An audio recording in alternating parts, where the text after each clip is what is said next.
इस प्रश्न का आंसर आप सिर्फ ऑप्शन से ही दे सकते हैं। आपको कोई प्रमेय वगैरह लगाने की आवश्यकता नहीं पड़ेगी, जो भी आपकी प्रमेय वगैरह होती हैं कोई प्रमेय वगैरह लगाने की आवश्यकता नहीं पड़ेगी। सिर्फ एक रेशियो ट्रिक से ही आप इस प्रश्न का आंसर सिर्फ ऑप्शन से ही दे सकते हैं। कैसे दोगे, क्या ट्रिक लगेगी, ध्यान से देखिएगा। जैसे कि हमने यहाँ पर बोला कि एक त्रिभुज ABC में, जैसे कि यहाँ पर एक त्रिभुज है आपका, यहाँ पर एक त्रिभुज बना देते हैं हम, जैसे कि आप अच्छे से समझ जाओ, A, B और C। एक त्रिभुज ABC में D और E भुजा AB और AC पर इस प्रकार हैं कि DE, BC के समानांतर है। अब यहाँ पर ध्यान से देखिएगा, ये D और E, यहाँ पर D और E जो पॉइंट हैं ये एक क्या कर रहे हैं, समांतर रेखा बना रहे हैं, यानी पैरेलल लाइन बना रहे हैं। किससे, BC से। हमने बोलते हैं कि ये दोनों क्या है, पैरेलल है।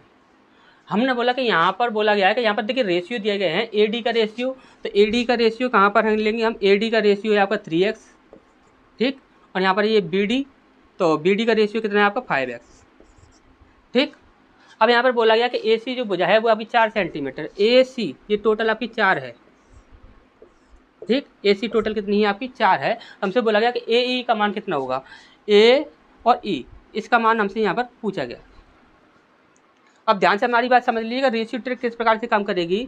एक रेशियो जो होगा वो किसी अपनी संगत भुजा के, एक रेशियो अपनी संगत भुजा को जितने गुना बना रहा होगा, हमेशा ही सारी भुजाएं, सारे रेशियो उतने ही गुना बन रहे होंगे। नहीं समझ आया तो ध्यान से समझ लीजिए।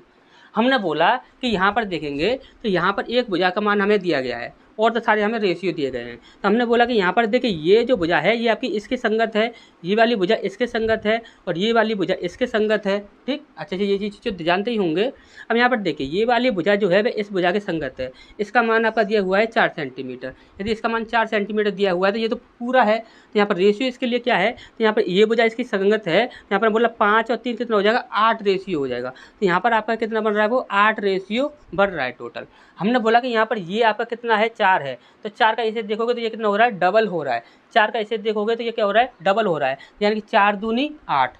यदि यहाँ पर ये डबल हो रहा है, कितना हो रहा है, दुगुना हो रहा है, तो यहाँ पर ये वाली भुजा हमसे पूछी गई है। यदि ये भुजा पूछी गई है तो इसकी संगत भुजा कौन सी हो जाएगी, ये हो जाएगी। तो हमने बोला कि 3 का, ये 3 को देखें तो वह किसका डबल होता है, तो आप बोलो सर यहाँ पर 1.5 जो होता है, 1.5 का यदि हम डबल करते हैं, 1.5 का यदि हम दुगुना करते हैं तो आपका 3 बन जाता है, तो ये कितनी हो जाएगी, 1.5। अच्छा ये समझ आया होगा। हमने आपको जो तरीका बताया सिर्फ आप इसी तरीके का यदि यूज करते हो तो हम आपको जो समझाने में जो समय ले रहे हैं, तो समझाने में सिर्फ समय ले रहे हैं। यदि आप क्वेश्चन को सॉल्व करते हो तो आप चुटकियों में सॉल्व कर दोगे, आपको यहाँ पर प्रमेय वगैरह कुछ भी लगाने की आवश्यकता नहीं पड़ेगी। अच्छा समझ आया होगा। नेक्स्ट क्वेश्चन की ओर बढ़ते हैं।